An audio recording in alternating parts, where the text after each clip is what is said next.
¿Quién fue realmente Marco Polo? ¿Un mentiroso descarado o un soñador condenado a desafiar el destino? Durante 24 años, atravesó caminos que parecían imposibles, desde la brumosa Venecia hasta el esplendoroso palacio del Gran Khan en las tierras lejanas de China. Pero, ¿qué lo llevó a emprender ese viaje y qué consecuencias devastadoras trajo su relato? Amigos, no olvidéis suscribiros a mi canal Conferencias Históricas, darle a me gusta y dejar un comentario de 7 palabras. Es necesario para que el canal funcione. Compartid este vídeo con otros si lo consideráis importante. Gracias. Marco Polo no solo cruzó continentes, cruzó los límites de la credulidad europea. Europa, con sus mentes cerradas y temerosas, no podía ni imaginar el mundo que él describió. Sin embargo, su historia fue tachada de fantasía, un cuento para incrédulos. ¿Cómo pudo un simple mercader cambiar para siempre la visión del Oriente? La respuesta yace en decisiones que parecían irreversibles. Nacido en 1254, en Venecia, Marco creció en una ciudad que respiraba comercio y ambición. Venecia no era una ciudad común. Sus calles eran canales y sus habitantes, navegantes y mercaderes que mantenían abiertas las puertas del mundo. ¿Cómo pudo un joven sin educación formal formar una mente capaz de comprender un mundo tan vasto?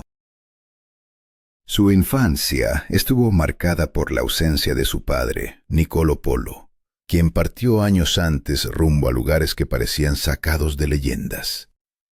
Criado por su madre y familiares, Marco se alimentó de relatos, mapas y sonidos que llegaban desde todos los rincones del Mediterráneo. En vez de libros, memorizó nombres, olores y rutas. Construyó en su mente un atlas vivo, tangible y peligroso.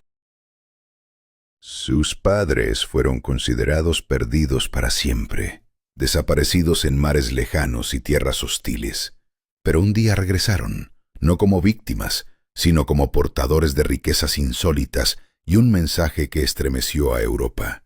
Una carta del mismísimo Khan Kublai, el soberano de China, dirigida al Papa. ¿Qué buscaba ese hombre poderoso al pedir teólogos cristianos? ¿Qué destino ocultaba esa petición? Niccolo y su hermano Maffeo no regresaron para descansar. Tenían un propósito más grande. Vieron en Marco no solo a un hijo, sino a un instrumento para un viaje aún más peligroso y ambicioso. Aquel joven, reservado y meticuloso, estaba destinado a desafiar los temores de su tiempo y abrir una puerta hacia un mundo que la Europa medieval no estaba preparada para enfrentar. La elección estaba tomada, y sus consecuencias serían inevitables. Este no es un simple relato de aventuras, sino la historia de un hombre cuya decisión cambió el destino de civilizaciones enteras. Marco Polo no solo volvió para contar, sino para transformar la percepción de un mundo dividido. ¿Estás preparado para descubrir cómo un mercader se convirtió en leyenda y en el agente de un cambio irreversible? Suscríbete a Conferencias Históricas para sumergirte en relatos que desvelan los secretos mejor guardados de nuestro pasado. Cada historia te invita a enfrentar las decisiones que moldearon la humanidad. ¿Hasta dónde estarías dispuesto a llegar para cambiar tu destino? ¿Qué significa partir hacia lo desconocido cuando la muerte acecha en cada paso? ¿Qué impulsa a un joven a abandonar la seguridad de su hogar? En la primavera del año 1271, Marco Polo no sabía que ese viaje sellaría su destino para siempre. La ciudad de Venecia no despedía a sus hijos con lágrimas ni promesas vacías. Los dejaba ir como el mar libera a sus barcos, sin certezas ni fechas de regreso. Marco sentía que su vida no transcurriría entre las sombras de un canal o el polvo de una tienda, sino entre ciudades invisibles en los mapas, llenas de gente que Europa jamás conocería. Su madre probablemente ya había muerto, y él apenas comprendía la magnitud de lo que enfrentaba. Sin miedo, su decisión fue firme: partir junto a su padre y tío para entregar una respuesta crucial a Kublai Khan, el Gran Khan. Pero no tenían carta del Papa, pues el pontífice Clemente IV había fallecido y su sucesor aún no había sido elegido. En su lugar, portaban un mensaje del legado papal Teobaldo Visconti, futuro Gregorio X, una prueba indispensable para obtener respeto y legitimidad en la corte mongola. El tiempo jugaba en su contra, y los hermanos debían esperar en Acre, el bastión cristiano en Tierra Santa, que también era un bullicioso centro comercial donde Oriente y Occidente se encontraban. Las calles polvorientas y los muelles atestados marcaban el inicio de un tránsito peligroso a través de territorios fragmentados entre emiratos musulmanes y señores feudales.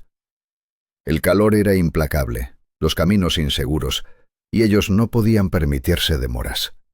Cada paso podría ser el último. Acompañados por mercaderes, peregrinos y soldados, dormían a menudo bajo cielos abiertos, vigilando sus preciados regalos: vasos de vidrio, tejidos finos, mecanismos miniatura, símbolos tangibles de una Europa que deseaba abrirse al inmenso mundo oriental. Pero, ¿a qué costo?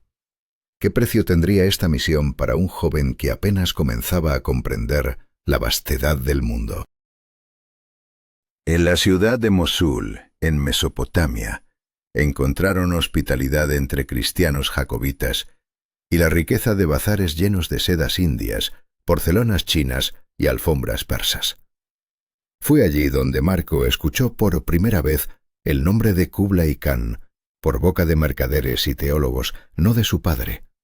No como un tirano, sino como un legislador que gobernaba una extensa parte del mundo con mano firme y ordenada.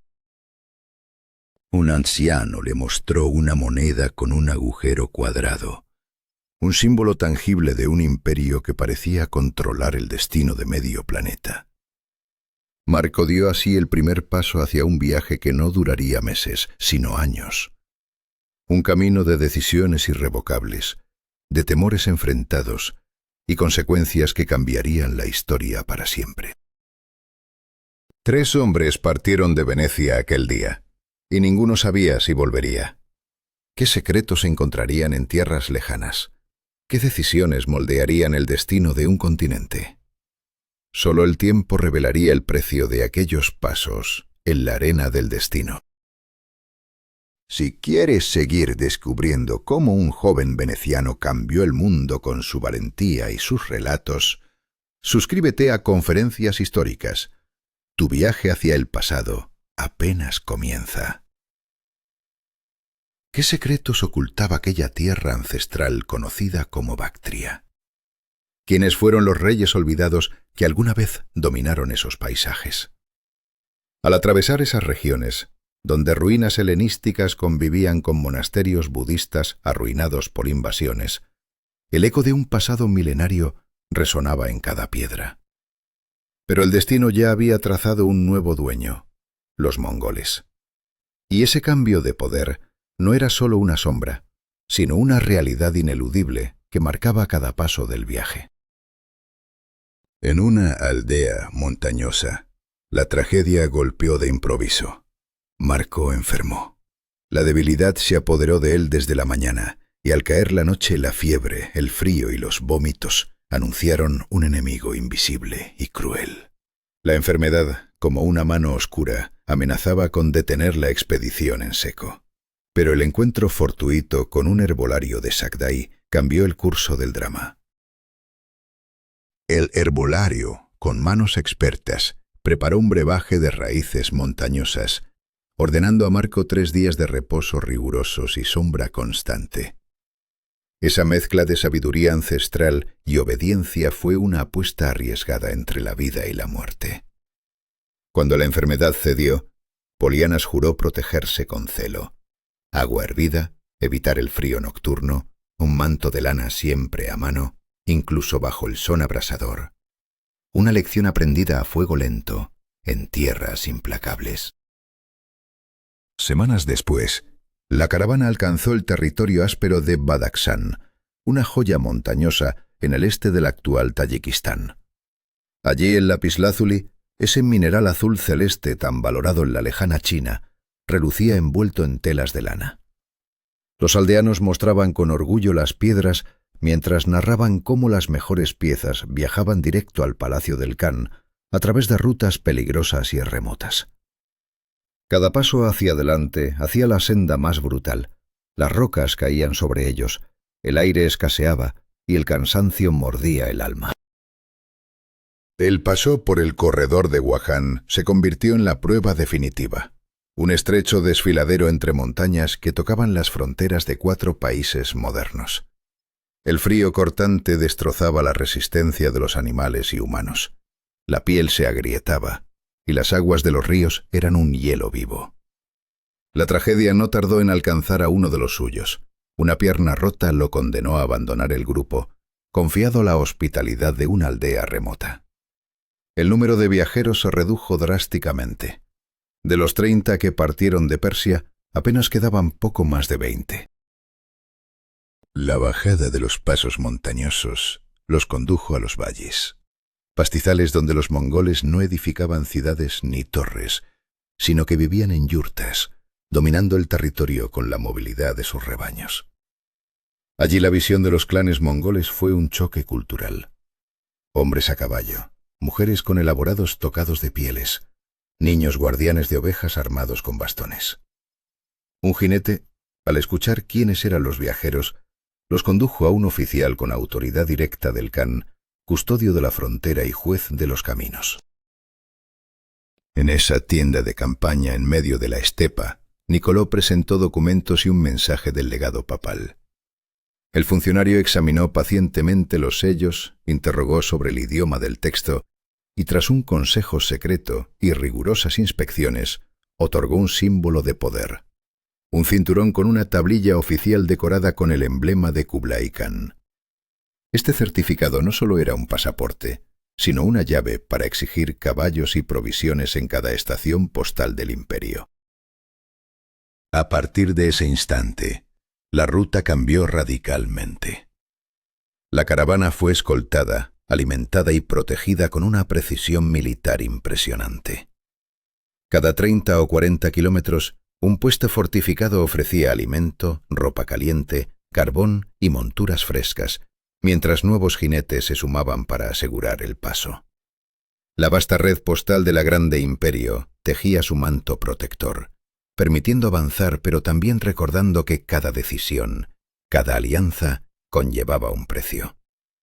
El viaje, marcado por decisiones irrevocables y temores humanos, apenas comenzaba a desplegar su cruel destino.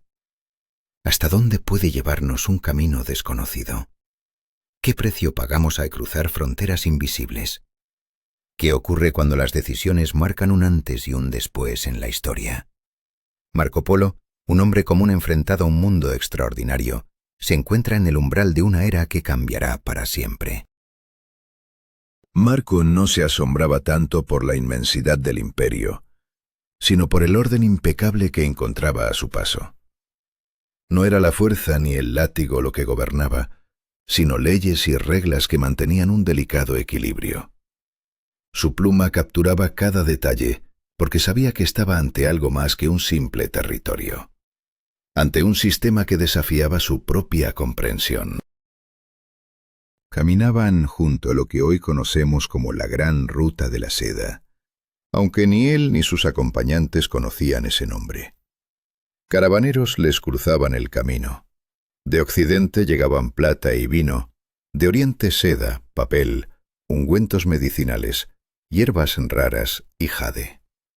Cada encuentro no era casual, sino una pieza en el tablero de un imperio vivo y palpitante. Los rumores sobre el enviado del Papa que se dirigía a la corte del Gran Khan circulaban en ciudades como Samarcanda y Bujara, algo al sur de su ruta. Funcionarios locales, con rostros cansados y ojos inquisitivos, solicitaban relatos sobre Venecia, el mar y el Papa. Marco respondía con calma, sin exagerar, pero sentía el peso de ser un puente entre mundos apenas imaginados. La ruta ante ellos se bifurcaba entre montañas y ríos que bajaban del remoto Karakorum. Un camino llevaba al sur, hacia Kashgar y los Himalayas. El otro, más peligroso, pero más corto, se internaba hacia el este, atravesando el Altai rumbo a la capital del imperio. Polo eligió el este, un trayecto donde el frío se intensificaba y la soledad crecía con cada paso. Ya no eran extraños en tierras extranjeras. Portadores de la voluntad del Khan, avanzaban por una ruta oficial, protegidos y observados. Al superar la última colina, ante ellos se extendía una vasta llanura llena de campamentos y las primeras fortificaciones del norte de China. Marco comprendió que atrás quedaba no solo Persia, sino toda una época que se desvanecía para siempre. Atravesaron desiertos, montañas y glaciares, territorios olvidados por la historia, donde templos arruinados coexistían con hogares humildes y fogatas humeantes. El miedo, la enfermedad, el frío y la soledad fueron sus compañeros constantes. Marco no sabía dónde comenzaba exactamente China, pero sentía que se adentraba en el centro de algo inmenso, mucho más que una mera nación. Al acercarse al palacio del Gran Khan junto a su padre y su tío, la ruta perdió su carácter intransitable y monótono. A su alrededor, caravanas cargadas con grano, tejidos, porcelana y sal transitaban con vigor. Funcionarios, mensajeros y convoyes armados cruzaban en su camino. Ya no estaban en la frontera. La administración mongola controlaba cada meta. La meta estaba cerca, la residencia de Shandu, refugio estival de Kublai Khan, que le protegía del calor de Kambalik, su capital. En la entrada, los guardianes detuvieron la caravana. El traductor mostró la paíza dorada, un documento oficial con el sello del Khan que les había sido entregado en Occidente. Tras una minuciosa inspección, se les permitió el paso y se unió a ellos una escolta protegida. Las calles cercanas a la residencia estaban pavimentadas con orgullo. En cada esquina, leones de piedra vigilaban silenciosos. Alrededor, almacenes, establos, cocinas y oficinas administrativas funcionaban en un orden impecable.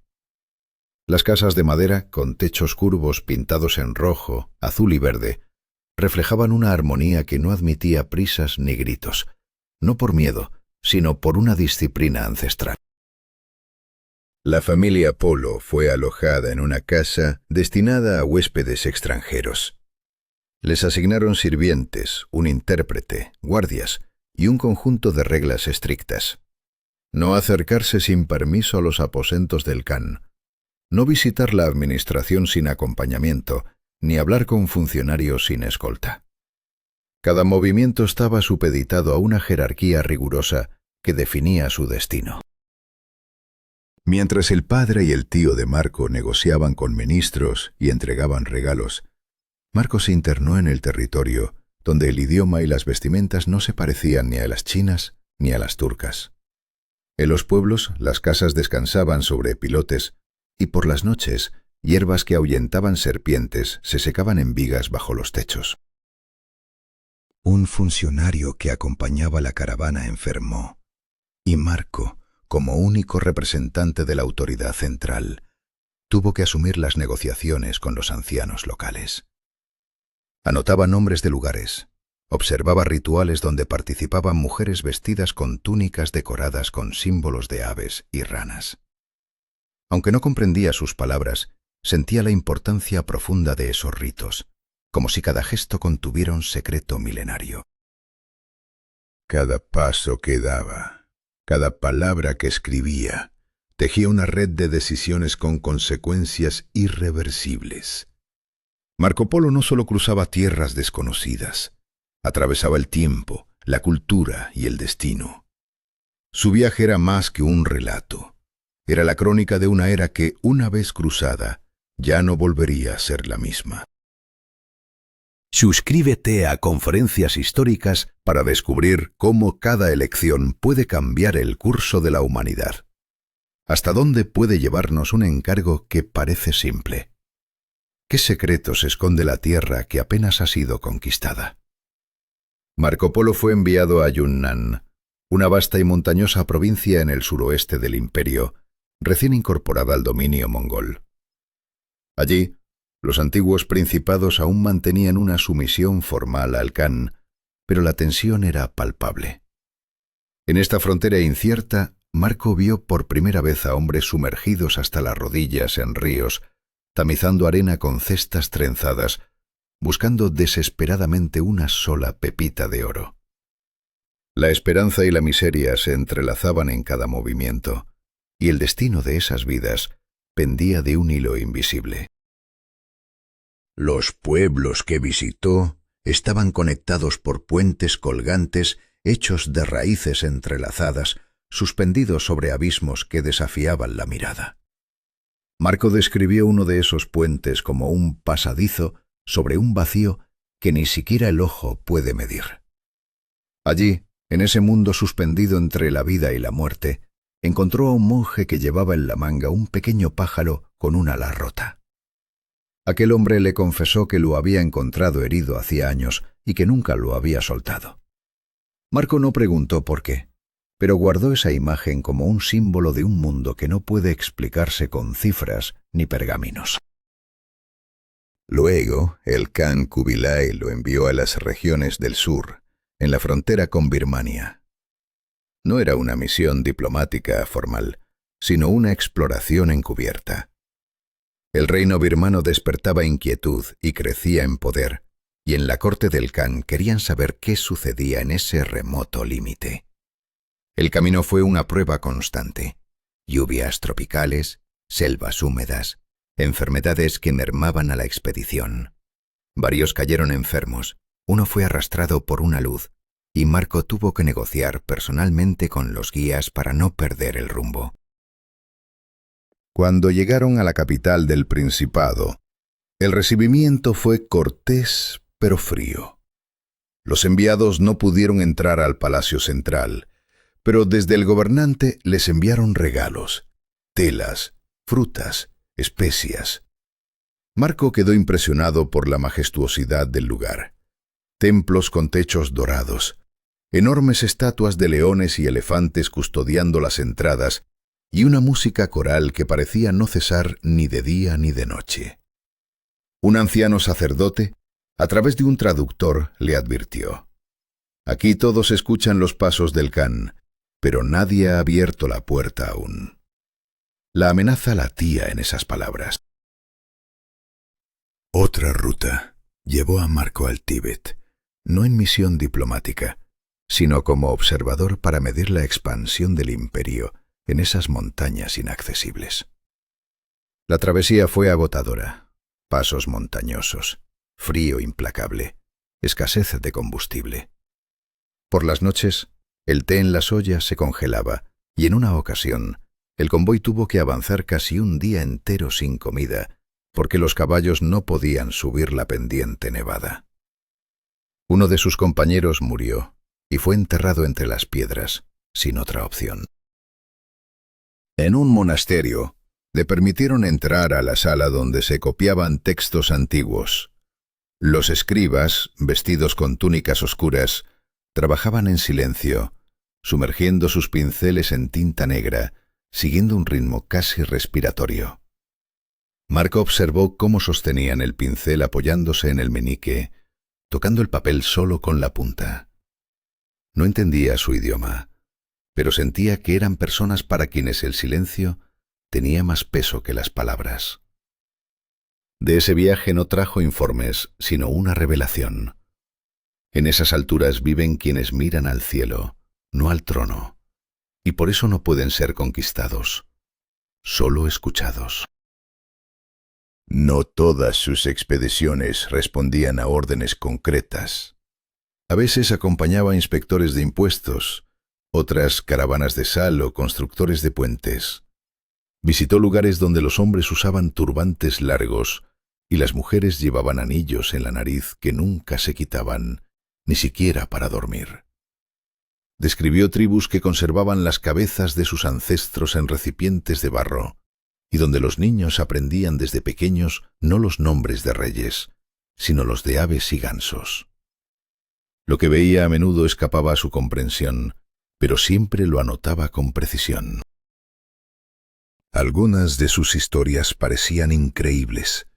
Habló de personas que dormían en redes colgadas en los árboles para evitar las mordeduras de serpientes, de aldeas donde los hombres no participaban en ciertas ceremonias y de costumbres que desafiaban toda lógica externa.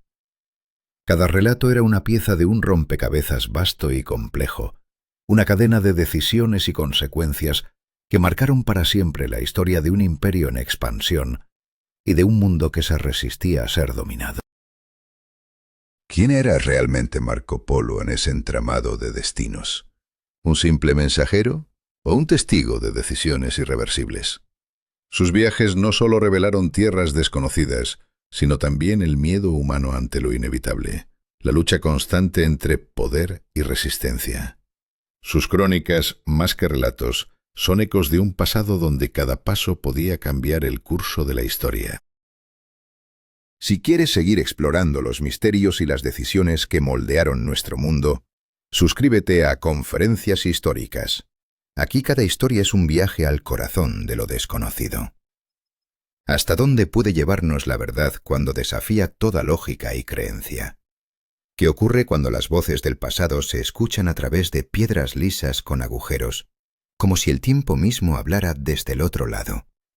Marco Polo no adornó sus relatos con fantasías, sino que registró cada detalle, por extraño que fuera, con una precisión que desafiaba la comprensión europea. Pero ¿quién estaría dispuesto a creerle algún día? ¿Y qué precio pagaría por esa verdad desconocida?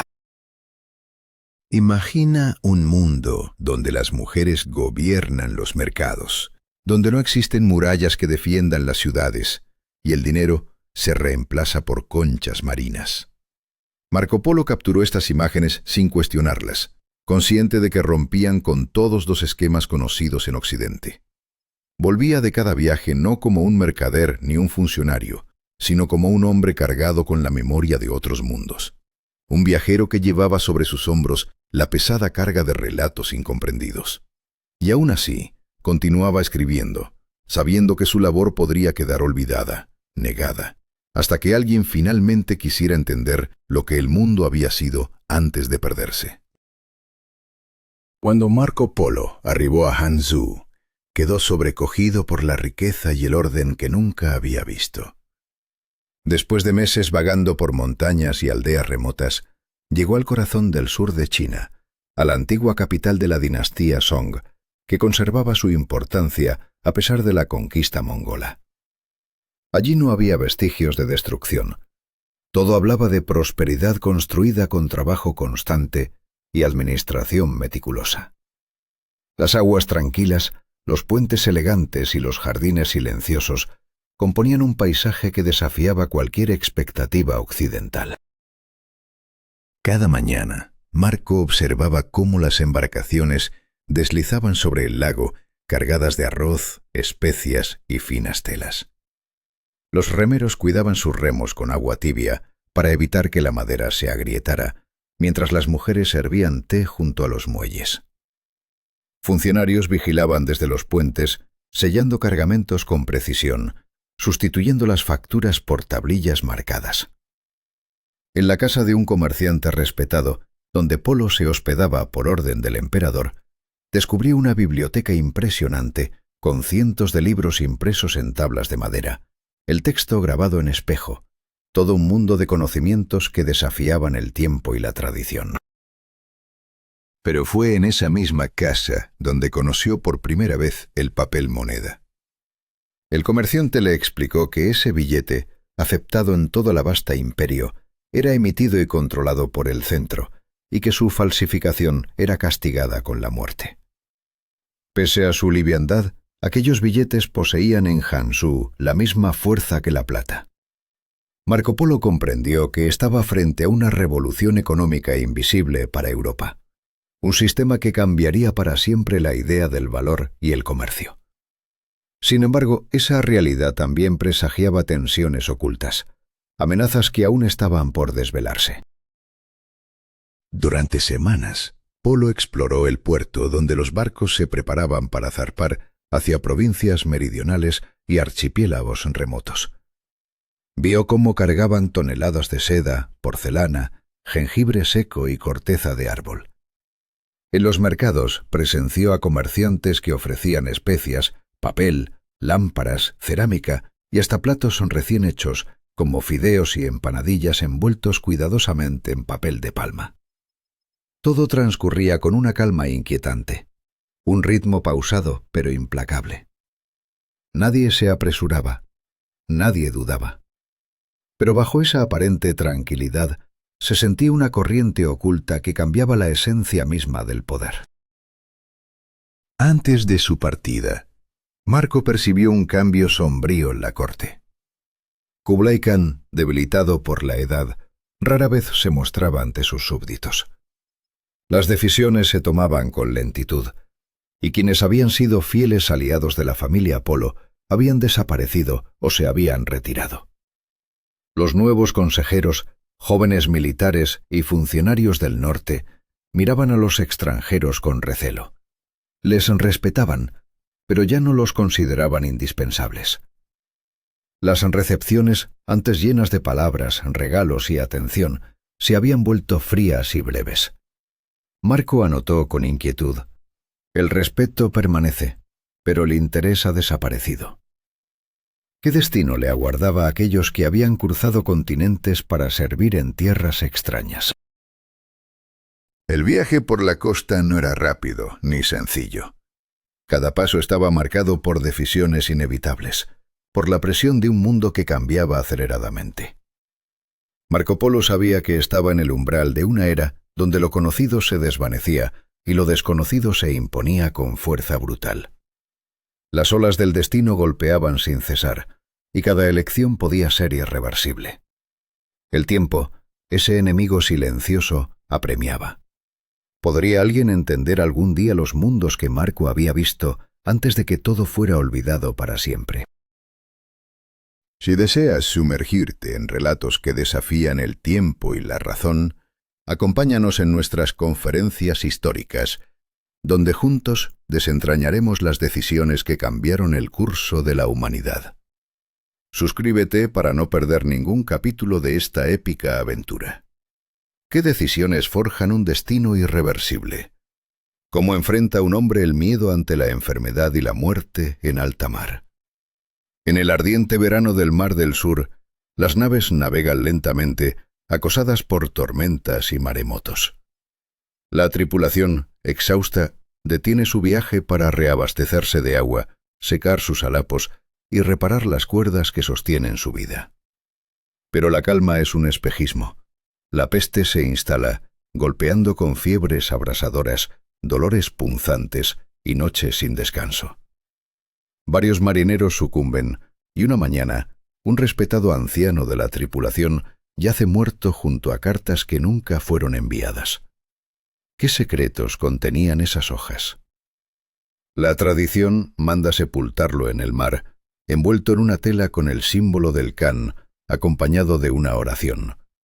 Un funeral sin retorno, una despedida en la vastedad que presagia tragedias venideras. Frente a la costa de Champa, Marco se enfrenta a la indiferencia disfrazada de cortesía. Los funcionarios locales, con rostros amables pero corazones cerrados, se escudan en el calor abrumador y la enfermedad para negar ayuda. 3 días de insistencia para obtener audiencia con el gobernador.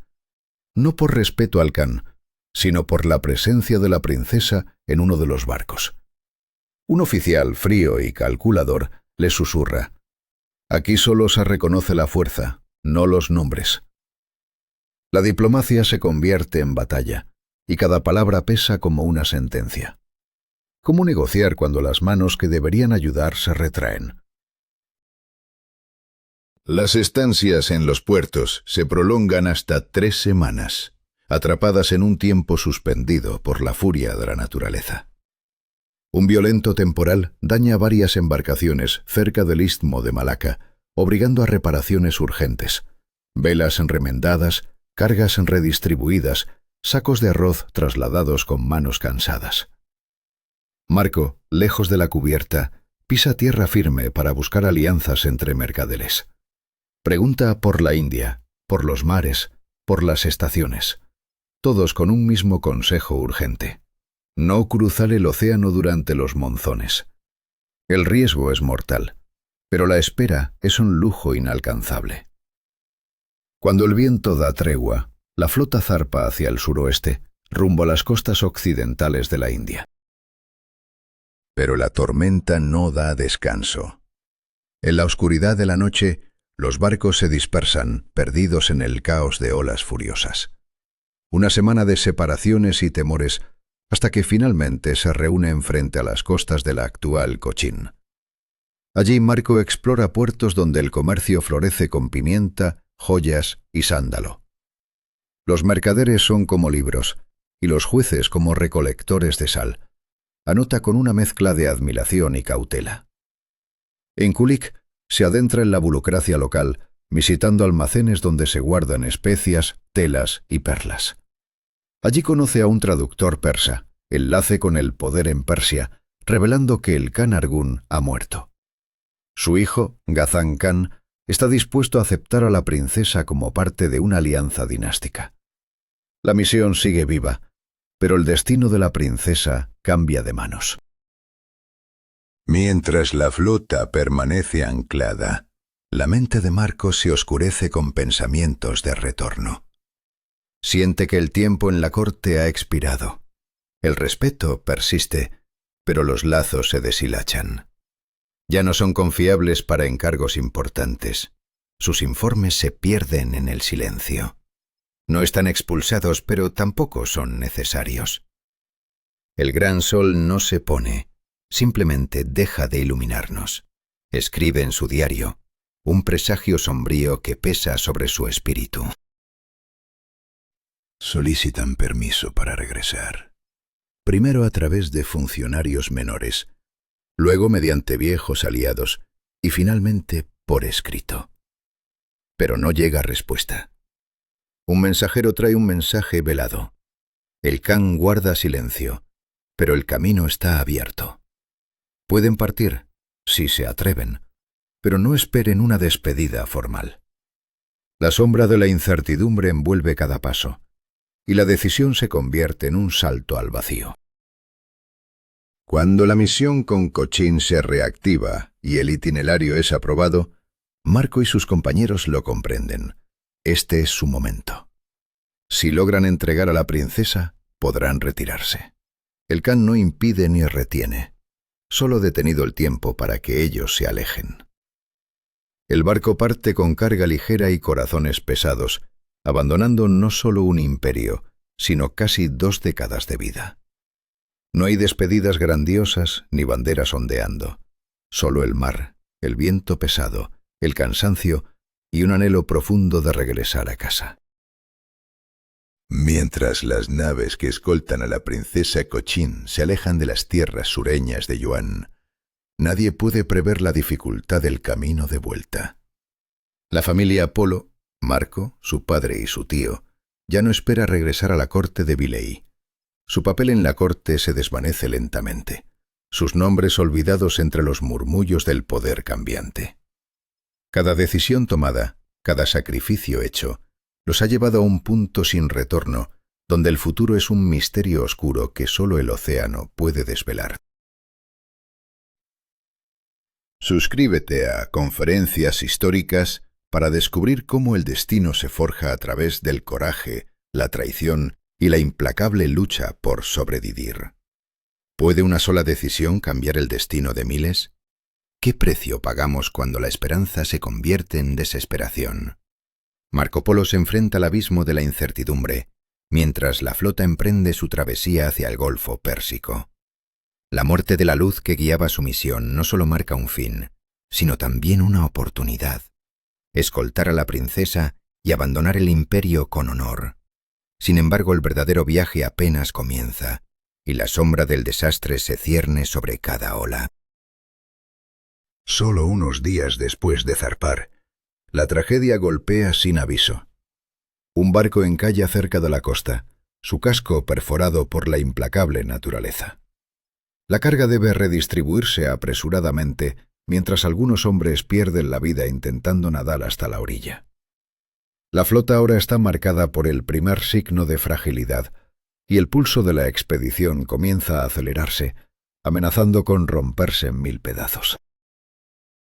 Cuando alcanzan la costa de Malabar, la sombra de la muerte vuelve a acechar.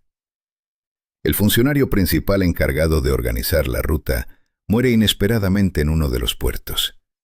El caos se desata entre los sirvientes y la expedición se detiene, paralizada por la incertidumbre.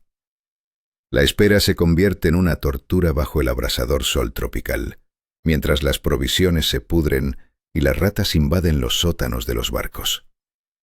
Cada gota de agua se convierte en preciado botín, y la tensión se espesa como el aire caliente que los rodea. No es solo el calor ni la escasez lo que amenaza a los viajeros. En pleno corazón de la bahía de Bengala, una epidemia irrumpe sin piedad. De 3 enfermos a más de 20 en cuestión de días. La fiebre consume la fuerza de los hombres, y el vómito y la debilidad siembran el pánico. Marco Polo, aunque no es médico, toma las riendas con los consejos de antiguos sanadores chinos. Aire seco, evitar el estancamiento, ventilar los sótanos. Pero la muerte se infiltra en cada rincón, impregnando cuerdas, madera y ropa con su hedor. La supervivencia exige sacrificio. Al llegar a Sumatra, la expedición hace una parada forzada. Allí, entre densos bosques y aldeas a la orilla del agua, encuentran un respiro y a la vez un nuevo desafío. El terreno abrupto y la desconfianza de los lugareños ponen a prueba su resistencia. La enfermedad sigue cobrando vidas. Cuerpos son enterrados bajo las raíces de los árboles, lejos de la mirada de sus compañeros. Marco Polo impone disciplina férrea. El agua se hierve, los turnos se respetan y la comida se raciona al minuto. Pero el mar no da tregua. Al reemprender la marcha, un monzón furioso golpea con fuerza bestial. Las olas azotan los costados de los barcos. Un crujido siniestro resuena en la madera durante la noche. Un barco desaparece sin dejar rastro, otro pierde su mástil, y el tercero se ve sacudido por peleas internas. Los oficiales discuten con furia por las reservas y la unidad se deshace lentamente. Marco Polo interviene, no con gritos, sino con un liderazgo que impone respeto, consciente de que un solo error más podría desintegrar la expedición. En medio del caos, Marco comienza a hablar en voz alta lo que por años guardó en silencio. Palabras que en un futuro incierto se convertirán en un manuscrito legendario. Por ahora son solo recuerdos frágiles, relatos que nadie más conoce ni entiende. Sin mapas, diarios ni pruebas tangibles, solo sus vivencias detalladas y vivas conforman el único testimonio de esta odisea. Rustichello, su cómplice en la prisión de Génova, traduce estos recuerdos al francés provenzal, lengua de comerciantes y escritores. Los moldea en la forma de un romance caballeresco, intensificando el drama, suavizando las crudezas. Pero bajo esa prosa elegante yace la verdad pura y brutal de un viaje como ningún otro en la historia occidental. Un intento pionero de capturar lo imposible, de narrar lo que casi no puede ser contado. ¿Podrá la memoria de Marco Polo resistir el desgaste del tiempo?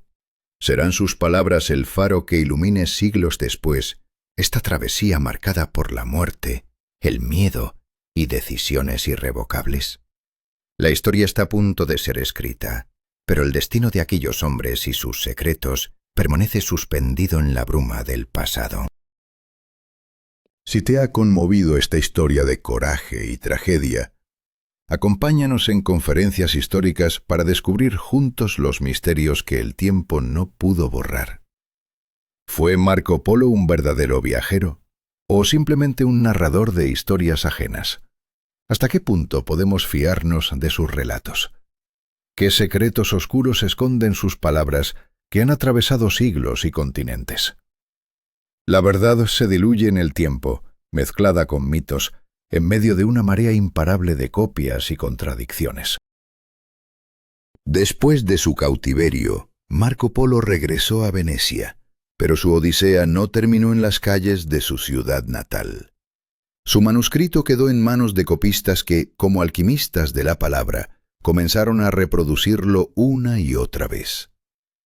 De pocos ejemplares iniciales, la cantidad creció hasta decenas, cada uno distinto, cada uno fragmentado entre lo que él vio y lo que otros añadieron. ¿Dónde termina la verdad y dónde empieza la invención? Las copias se convirtieron en un laberinto de cifras exageradas, maravillas crecientes, omisiones y añadidos. La autenticidad del relato se desdibujó, y la figura de Marco se perdió en un mar de voces superpuestas. Sin embargo, la obra, conocida como El Millón o el Libro de las Maravillas del Mundo, comenzó a recorrer Europa como una sombra fascinante y amenazante. Los lectores en Francia la devoraban. Los copistas en Padua la reescribían, y en los monasterios toscanos se debatía su contenido. Comerciantes anhelaban descubrir si realmente existían billetes de papel en China, mientras cartógrafos buscaban con desesperación las coordenadas exactas de montañas y ríos mencionados. La geografía del mundo se tambaleaba ante ese libro que desafiaba certezas. Expertos discutían acaloradamente sobre la existencia de ciudades como Chaganur y cómo calcular con precisión la ruta desde Gansu hasta las costas del Mar Amarillo. Algunos creían que Polo jamás pisó tierras chinas, que sus relatos eran ecos de otros mercaderes. La ausencia del mítico gran murciélago chino y la falta de nombres locales fielmente transcritos sembraban dudas profundas. Pero en el corazón de esas páginas, ocultas entre sombras y exageraciones, existían detalles que solo un testigo podía conocer. El sistema postal mongol, las complejas estructuras fiscales de la dinastía Yuan, los protocolos en audiencias imperiales, la geografía de provincias desde el Tíbet hasta Manchuria. Marco Polo poseía un lenguaje distinto, el del observador, no el del erudito. Aunque el libro incluye relatos de hombres con colas, islas habitadas por gigantes y montañas custodiadas por serpientes del tamaño de mástiles, estas eran convenciones medievales para presentar lo desconocido como maravilla. Marco Polo siempre distinguía entre lo que veía y lo que le contaban con frases como «me dijeron», «escuché que», dejando un vestigio de honradez en medio de la fantasía. Este texto alimentó una ola voraz de curiosidad hacia Oriente. Mercaderes, peregrinos y aventureros lo estudiaban, preparándose para cruzar fronteras y océanos. 150 años después, Cristóbal Colón lo leería y anotaría en sus márgenes, convencido de que allí se hallaba la clave para descubrir civilizaciones poderosas y ricas al otro lado del mundo. Pero, a pesar de la fama y la expansión de su obra, Marco Polo permaneció en las sombras. No buscaba la gloria pública ni rebatía las críticas. En sus últimos años, cuando las copias circulaban por toda Italia y su nombre resonaba en monasterios lejanos, él vivía en Venecia en calma, alejado de tormentas y conflictos, sosteniendo con firmeza cada palabra que había relatado.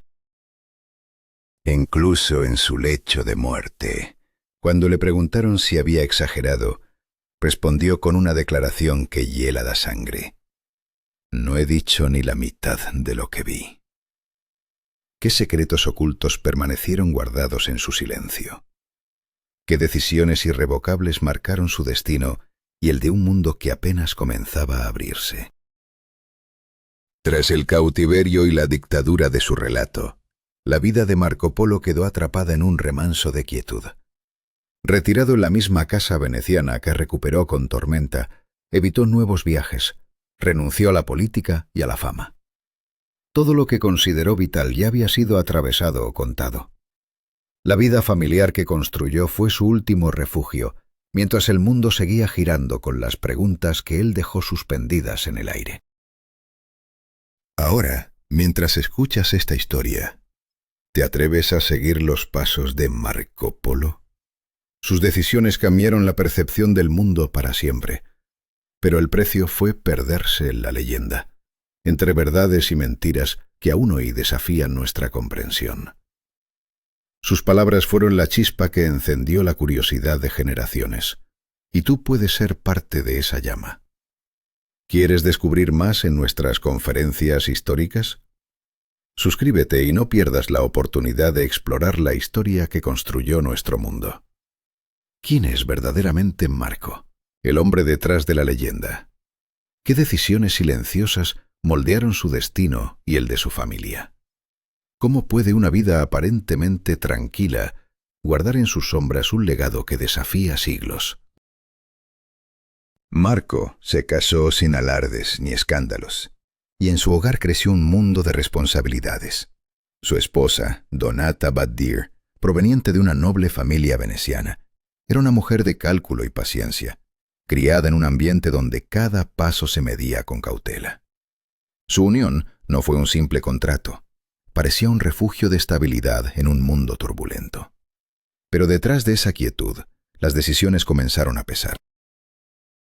Con el paso de los años, la enfermedad se convirtió en su sombra más inflexible.